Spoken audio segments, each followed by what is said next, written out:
Papaano nga ba i-activate ang eSIM? Tara, pag-usapan natin yan. So, syempre, kailangan meron ka munang Globe One app.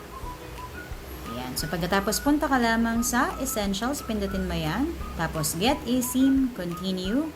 Tapos, nga pala, meron itong bayad na 99 pesos. At lalagay mo lang ang iyong email address. Ayan. Enter lamang natin siya ng very, very light. Ayan. So, tapos, process mo lang yung payment ng 99 pesos. Tapos, ayan. Loading na siya.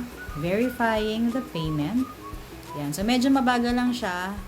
Ayan. Okay. Tapos, download natin. Downloading your eSIM, kagaya ng inyong nakikita sa ating screen.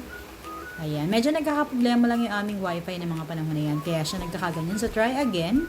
And then, may option dito to install eSIM with QR code kasi meron silang isasend na QR code via email. Pero ang pinili natin is to download the eSIM to our device. Okay, tapos yan, continue lang.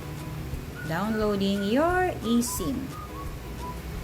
And then, there you go. Your eSIM is now downloaded. So, ready na siya mga mami.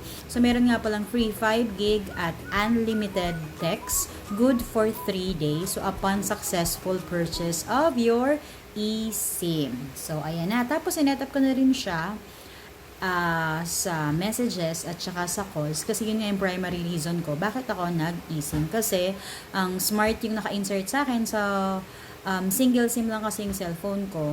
Ayun. So, mas mura yung Globe para sa akin. Kaya, kumuha ako ng Globe na eSIM. So, yun lang. Kaya, mag-activate na rin kayo ng eSIM nyo kung compatible ang inyong device. Hindi nga pala lahat ay eSIM compatible. Kaya, check nyo muna yan. Yan lang mga mami. Bye!